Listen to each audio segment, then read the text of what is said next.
The ocean stretched endlessly, swallowing the horizon, as 3 English ships drifted across its restless surface in the spring of 1607. The men aboard had left everything behind: homes, families, and the certainty of old Europe, chasing a dream called Virginia. They spoke of a new beginning, of gold and glory, of freedom from kings and crowns. But when they finally reached the muddy shore, beside a wide river, the dream trembled. They named their fragile outpost Jamestown. To them, it was a promise. To the land, it was an intrusion. The first days were filled with hope, and the sound of hammers echoed between the trees. But soon that sound faded, replaced by coughing, by hunger, by the whispers of despair. The settlers who had braved the Atlantic found themselves trapped by the very wilderness they had sought to conquer. Disease came with the heat, and starvation arrived with the cold. Out of 100, only a handful survived the first year. They had crossed an ocean for freedom and found only a test of endurance. Yet still they stayed, because leaving meant dying another way, dying with the knowledge that they had failed. The will to survive became their only treasure, and slowly, painfully, they learned. They learned to grow crops in the unfamiliar soil. They learned from the natives who had lived here for centuries, whose knowledge of the earth was both gift and warning. Between fear and curiosity, a fragile understanding formed, sometimes through trade, often through blood. Jamestown was not built in triumph, but in struggle. Years passed. More ships followed. They brought not just men seeking fortune, but families seeking belonging. Children laughed where graves once marked despair. A new rhythm began to rise from the chaos, the rhythm of a colony learning to breathe. Further north, another voyage carried different hearts across the same ocean. The pilgrims of the Mayflower were not merchants or soldiers. They were seekers of faith. They came not for riches, but for the right to worship in peace. When they first set foot upon the stony shores of what would be called Plymouth, the air was bitter and the cold cut deep, but they knelt in the sand and gave thanks. They called this harsh place home. Their first winter was merciless. Half of them perished before spring returned. But when it did, they found help in the hands of the Wampanoag people, who showed them how to plant corn, hunt, and live in harmony with the land. When the harvest came, they gathered in gratitude, settlers and natives sharing a brief moment of peace around a fire. That feast would later become a legend, remembered as Thanksgiving. Yet even then, it was clear that peace was fragile, and the shadow of conflict never truly left. As the decades turned, the colonies multiplied like roots spreading through the forest floor. From the cold shores of Massachusetts to the warm rivers of Georgia, towns and villages rose. Smoke from chimneys mingled with the mist of the morning. Bells rang from wooden churches, markets buzzed with trade, and the scent of fresh bread mixed with salt from the sea. A new society was taking shape, a blend of languages, customs, and faiths. They were still subjects of the British crown, but they no longer felt like Englishmen. The land itself was reshaping them. They spoke differently, worked differently, and dreamed differently. The wilderness, once their enemy, had become their teacher. From its vastness, they learned resilience. From its silence, they learned independence. But not all who walked this new world came by choice. Across the ocean, ships sailed under the weight of a darker purpose. They carried men, women, and children stolen from Africa. Bound in chains, stripped of home and name, in the humid fields of the southern colonies, they toiled beneath a sun that burned without mercy. Their pain fed the wealth of others. Their cries were silenced by the wind, yet the echoes would never die. The foundation of the colonies was being laid, not only with courage and ambition, but with suffering. By the middle of the 17th century, the English colonies had taken firm root. They were thriving, restless, and full of contradictions. Prosperity brought division, faith brought unity, but also fear. They built churches and courthouses, schools and farms, but deep beneath the surface, a question was beginning to rise.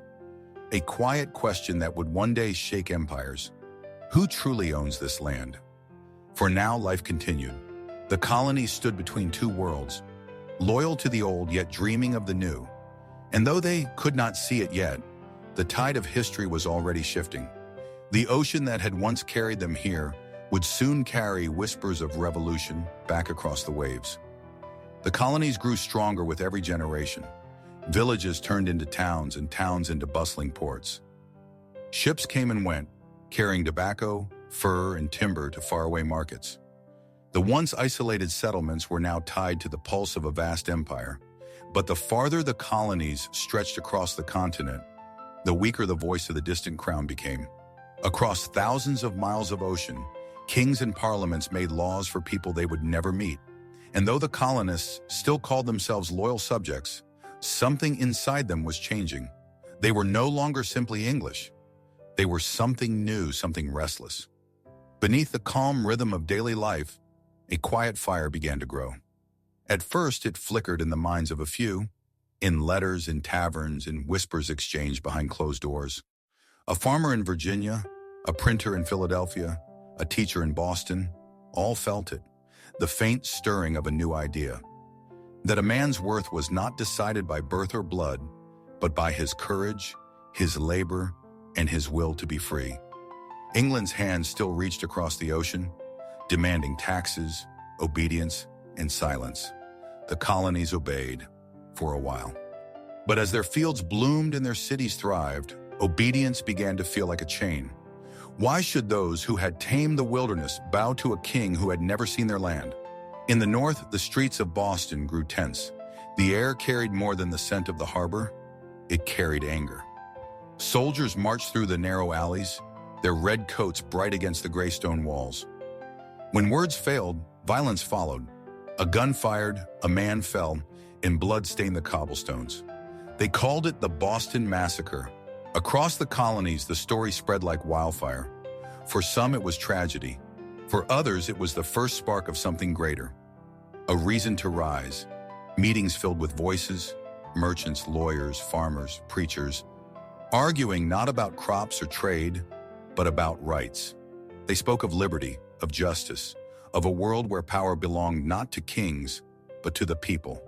The word freedom no longer belonged to myth. It was becoming real. And yet the path ahead was uncertain. Many still feared rebellion, knowing what the British Army could do. The colonies were fragile, and unity was as fragile as the parchment they wrote upon. Still, the idea was alive, and ideas once born cannot be silenced. In the southern plantations, enslaved men and women heard these whispers of liberty and wondered, did freedom include them too? Could a land built on chains truly call itself free? That question lingered like a shadow, unanswered but eternal.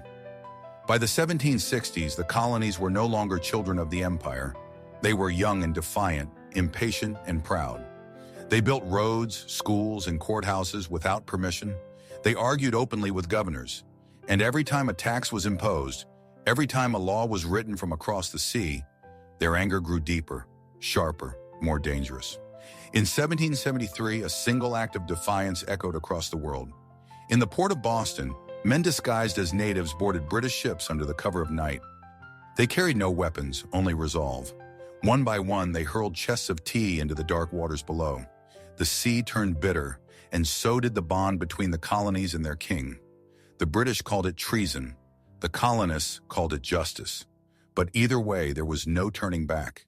The empire responded with punishment, closing ports, sending soldiers, tightening its grip on a land that was already slipping away. Yet the more they tried to control the colonies, the more determined the people became to decide their own fate. In meeting halls and candlelit rooms, a new word began to take root: independence. It sounded impossible, even dangerous. But to those who had suffered hunger, exile, and hardship, impossible was simply another word for destiny. As the decade turned to 1775, the colonies stood on the edge of something irreversible. In the fields of Lexington and Concord, the first gunshots of revolution would soon break the silence. But long before the smoke and the drums of war, the true battle had already begun. In the hearts of men and women who dared to imagine a different kind of world. They had left their old world behind across the sea. Now, on this soil, they were ready to build another, not born of crowns, but of conviction. This was the final breath of the colonial age and the first heartbeat of a nation yet to be born. But history never ends. It only changes its shape. As the colonies stood trembling between loyalty and defiance, the world around them began to shift.